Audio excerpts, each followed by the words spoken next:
بسم اللہ الرحمن الرحیم۔ رسول اللہ صلی اللہ علیہ وسلم کی پرورش۔ نبی کریم صلی اللہ تعالیٰ علیہ وسلم یتیم پیدا ہوئے، پھر اللہ تعالیٰ نے آپ کو بہترین ٹھکانہ مہیا فرمایا۔ آپ تندرست پیدا ہوئے، لیکن اللہ تعالیٰ نے آپ کو قناعت سے نوازا۔ جب آپ کے والد عبداللہ فوت ہوئے تو آپ اپنی امی والدہ ماجدہ کے پیٹ میں تھے۔ پیدائش کے بعد چند دن ابو لہب کی غلام صہیبہ نے آپ کو دودھ پلایا، پھر حلیمہ سعدیہ رضی اللہ تعالیٰ عنہ آپ کو دودھ پلانے کے لیے صحرائی دیہات میں لے گئی۔ آپ ان کے پاس بنو سعد میں تقریباً 4 سال وہاں آپ ٹھہرے۔ آپ بچوں کے ساتھ کھیل رہے تھے کہ شقِ صدی کا واقعہ پیش آیا۔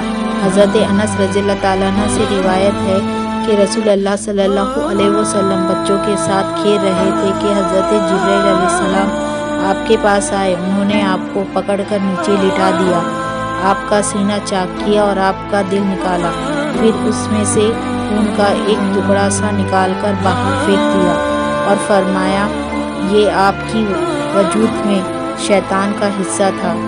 پھر سونے کے ایک تھال میں زمزم کے پانی سے آپ کا دل دھویا، پھر اسے جوڑ کر دوبارہ اصل جگہ رکھ دیا۔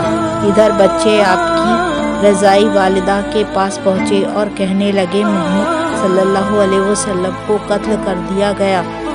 گھر والے بھاگ کے آگے آئے، دیکھا کہ گھبراہٹ کی وجہ سے آپ کا رنگ پیلا ہو گیا ہے، اور حضرت انس رضی اللہ تعالیٰ عنہ فرماتے ہیں کہ میں نے سلائی کے نشانات آپ کے سینے مبارک پر دیکھا کرتا تھا۔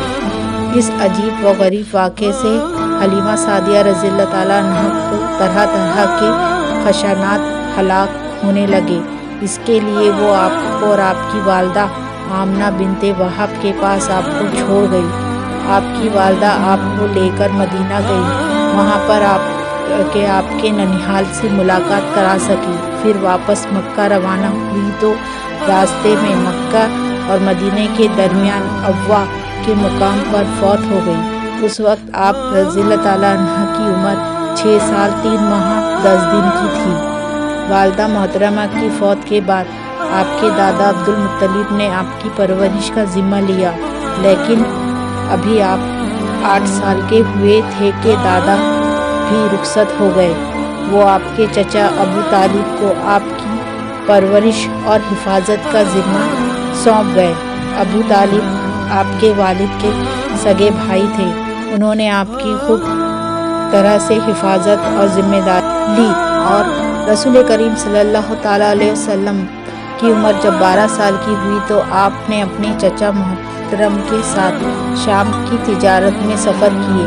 اس کے سبب چچا کی عظیم شفقت تھی، اور اس لیے بھی کہ مکہ میں آپ کی نگرانی کرنے والا کوئی نہ تھا، چنانچہ ابو طالب اور ان کے کچھ ساتھی عجیب و غریب معجزات دیکھنے، جن سے آپ پر آپ کے چچا کی شفقت اور توجہ میں مزید اضافہ ہو گیا۔ حضرت ابو موسیٰ شرعی فرماتے ہیں کہ ابو طالب شام کے سفر پر گئے تو نبی کریم صلی اللہ تعالیٰ علیہ وسلم کو بھی ساتھ لے گئے۔ قریش کے بہت سے دوسرے بزرگ بھی ہمراہی تھے۔ راستے میں ایک راہب کا ٹھکانہ تھا، انہوں نے وہیں پر پڑاؤ ڈال دیا۔ راہب اپنے معبود سے نکلا اور ان کے پاس آیا، حالانکہ اس سے قبل بھی یہ لوگ وہاں سے گزرتے رہتے تھے، لیکن یہ راہب کبھی ان کے طرف متوجہ نہ ہوا تھا۔ اس دفعہ یہ لوگ ابھی اپنا سامان اتار ہی رہے تھے کہ راہب ان کے درمیان آ کر چلنے پھرنے لگا۔ آخر اس نے رسول اللہ صلی اللہ تعالیٰ علیہ وسلم کا ہاتھ پکڑا اور کہنے لگا یہ سب جہانوں کے سردار ہے اور رب العالمین کے رسول ہے، اللہ تعالیٰ انہیں رحمت العالمین بنا کر موصوف فرمائے گا۔ قریش کے بزرگ کہنے لگے تجھے کیا علم ہے؟ وہ کہنے لگا جب تم گھاٹی سے نمود ہو رہے تھے تو میں نے ہر درخت اور پتے کو سجدہ کرتے ہوئے دیکھا ہے، یہ دونوں چیز نبیوں کے سوا کسی کو سجدہ نہیں کرتی ہیں، اور جب آپ انہیں ان کے کندھوں کو کچھ درخت نیچے پتے بچھا کر نمی پہنچا رہی تھی۔ اس واقعے میں یہ بھی بتایا گیا تھا کہ ایک بادل آپ پر سایہ کیے رکھا ہوا تھا اور ایک درخت نے خود اپنے پتوں کو ڈالیاں بچھا کر آپ کے راستے میں ڈال دی تھیں۔ راہب نے ابو طالب سے درخواست کی کہ وہ آپ کو واپس مکہ لے جائے، ایسا نہ ہو کہ یہودی آپ کو پہچان کر کوئی گزرانہ نہ پہنچا سکنے کی کوشش کرے۔ یہ سن کر آپ کے چچا آپ کو واپس مکہ بھیج دیا۔ پھر کافی عرصے بعد سیدہ خدیجہ رضی اللہ تعالیٰ عنہا نے آپ کو اپنے تجارتی سامان دے کر شام بھیجا۔ اس سفر میں ان کا غلام میسرہ بھی آپ کے ساتھ تھا۔ خدیجہ رضی اللہ تعالیٰ عنہا کو اس تجارتی سفر سے غیر معمولی منافع ہوا۔ دوسری طرف میسرہ نے دوران سفر آپ کے متعلق حیران کرنے والے واقعات کا پورا حال خدیجہ رضی اللہ تعالیٰ عنہا کو بے قسم و ساختہ سے بتایا۔